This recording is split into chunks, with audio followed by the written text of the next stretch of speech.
Se ensombrecen las perspectivas de crecimiento económico este 2023 para América Latina. Bienvenidos. Esto se deduce de lo que dice el último informe del Banco Mundial sobre la región. Según el organismo, el Producto Interno Bruto crecerá un 1,4%, una cifra aún insuficiente para lograr avances significativos en la reducción de la pobreza.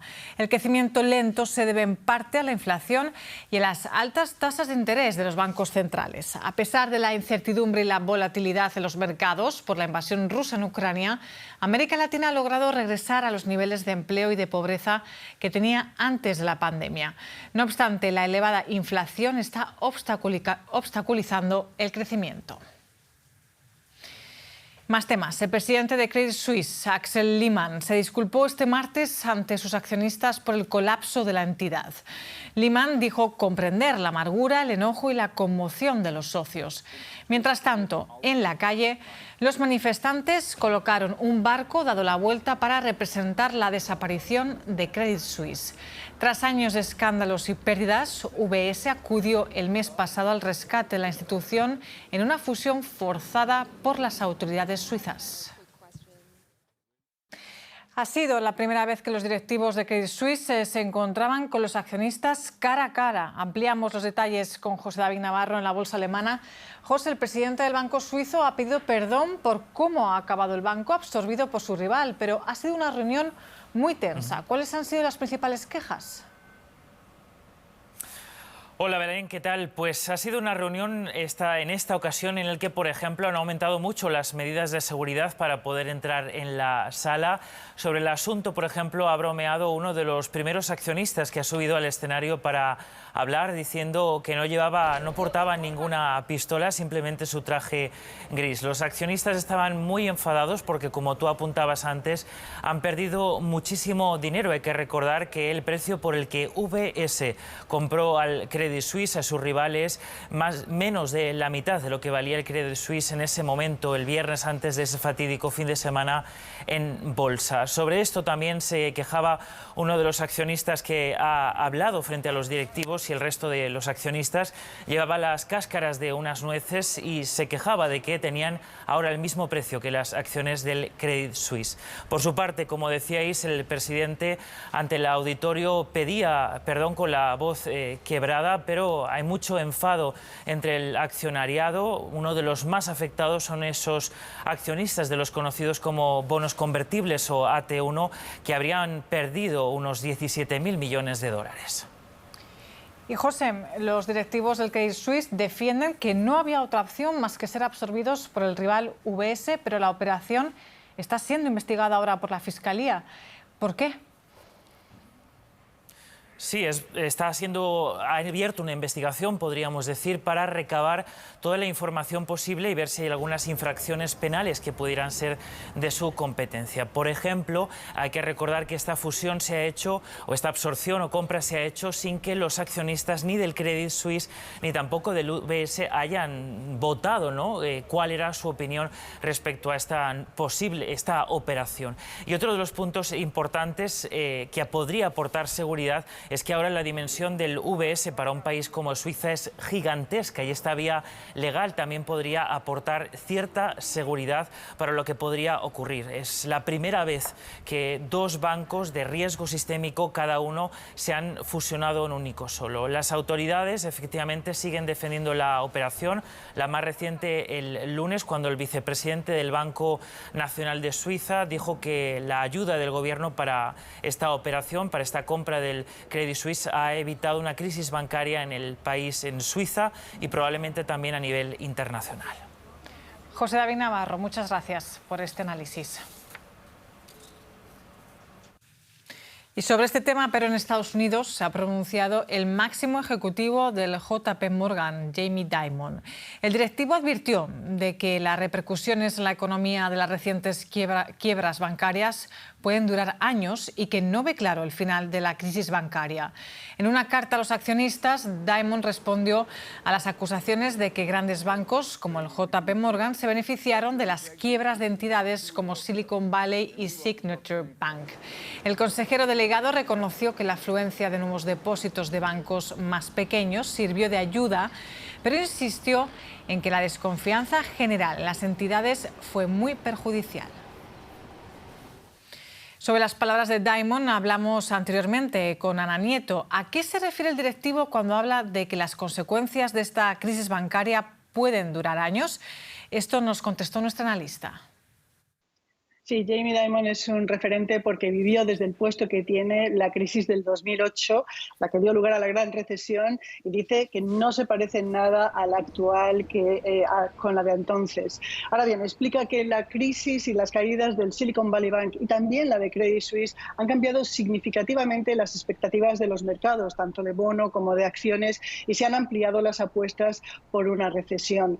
La crisis ha provocado muchos nervios en los mercados y va a causar un endurecimiento de las condiciones financieras porque bancos y prestamistas van a ser mucho más conservadores a la hora de extender créditos. Dice que no sabe muy bien cómo esta contracción del crédito va a afectar al consumo, a los consumidores, que en definitiva son el motor de la economía de Estados Unidos, y es algo que le preocupa. Además, dice que en esta crisis ha habido fallos de supervisión y fallos de los bancos a todos los niveles, y que los problemas del Silicon Valley Bank, y esto es una cita textual, estaban escondidos a la vista de todos. Diamond critica que los exámenes del test, los test de estrés de la banca, no contaran con la subida de las tasas de interés en sus condiciones y en los escenarios, y advierte que las subidas de tipos de interés y los tipos de interés altos van a estar con mucho tiempo en la economía de Estados Unidos. No es partidario de más regulación, sino de una recalibración para asegurar el futuro de la banca regional y mediana, que dice que es crítica para el país y también para el sistema financiero. Y Ana, el líder de JP Morgan también habla de inmigración en su carta. ¿Qué tiene que decir sobre eso? Bueno, la carta de Jamie Dimon es muy extensa, hace referencias a riesgos económicos, geopolíticos, habla de inteligencia artificial, pero con respecto a la inmigración incluye a la política actual de la administración de Estados Unidos sobre la inmigración en una lista de cosas que son ineficientes. También dice que es ineficiente la política que está haciendo mucho daño en Puerto Rico, de cómo la inmigración. Dice que la situación actual, como la reforma, es una fuente de frustración, y aboga por una ampliación de los permisos estacionales para venir al país y de las llegadas basadas en méritos. Ana Nieto, muchas gracias por este análisis. Y otro tema del día, el gobierno cubano ganó este martes una batalla judicial en el Reino Unido contra sus acreedores por préstamos sin pagos. La empresa de inversiones CRF presentó en 2020 una demanda contra Cuba y su antiguo Banco Central, el Banco Nacional de Cuba, por dos préstamos de 72 millones de euros concedidos originalmente a Cuba por bancos europeos en la década de 1980. Sin embargo, La Habana no acepta a la empresa con sede en Islas Caimán como un acreedor legítimo por considerarlo un fondo buitre. Ahora el caso continúa contra el Banco Nacional de Cuba. Conectamos con el periodista Fernán González en Londres para conocer los detalles de este caso. Fernán, estamos ante un caso complejo. Por un lado, la jueza dictamina que el fondo no es acreedor de la República de Cuba, pero el proceso continúa contra el Banco Nacional. Como decíamos, entonces, ¿gana o pierde el Estado cubano? Cuba gana y Cuba pierde, como dijo la misma jueza que decide en este caso. Gana porque la justicia inglesa acepta que no tiene jurisdicción en un caso contra la República de Cuba, pero al mismo tiempo decide que el Banco Nacional de Cuba debe responder por lo que el proceso continúa. Es decir, la magistrada inglesa falló que el Fondo de Inversiones CRF es legítimo tenedor de la deuda, algo que La Habana negaba con el argumento de que el traspaso de la deuda al fondo no cumplió con el requerido proceso y que los funcionarios cubanos que adjudicaron la deuda violaron la ley, por lo cual algunos de ellos fueron sancionados. Para La Habana significa que el Estado cubano no está obligado a satisfacer la demanda con su patrimonio. Y esto en sí es ya un alivio. Sin embargo, el Banco Nacional de Cuba, que es un ente financiero estatal, debe responder por los reclamos de los demandantes y eso potencialmente es un problema. Fernán, el caso está seguido por otros acreedores que luchan por recuperar unos 7.000 millones de dólares de deuda soberana de Cuba. ¿Qué detalles se conocen sobre esto? Los acreedores de Cuba observan con atención y hasta con inquietud el caso y lo que significaría para la recuperación de su propia deuda. La Habana sabe lo que representa esto para la imagen suya como país prestatario y es por eso que no ha escatimado recursos en su defensa. La cuestión ahora es si una institución financiera estatal como es el Banco Nacional de Cuba puede hacer frente a una demanda de 72 millones de euros si la decisión final le es desfavorable. Esto en el contexto de una economía en una situación tan precaria que se agravó sustancialmente en los últimos años con la caída de los ingresos del turismo debido a la pandemia. Fernán González desde Londres, muchas gracias por estas informaciones. Y otra nota del día, el presidente mexicano Andrés Manuel López Obrador anunció la compra de 13 plantas de generación eléctrica a la española Iberdrola por un valor de cerca de 6.000 millones de dólares. El mandatario afirmó que el paso supone una nueva nacionalización y que las instalaciones pasarán a formar parte del patrimonio público mexicano. Horas antes, Iberdrola, una empresa a la que López Obrador ha criticado en numerosas ocasiones, alcanzó un acuerdo para vender más de 8.500 megavatios al mayor administrador de fondos del país, México Infrastructure Partners, con participación del Estado.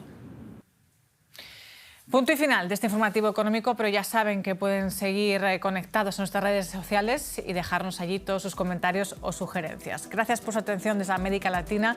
Ahora, como no, sigan con DW, que tiene mucho más para ustedes.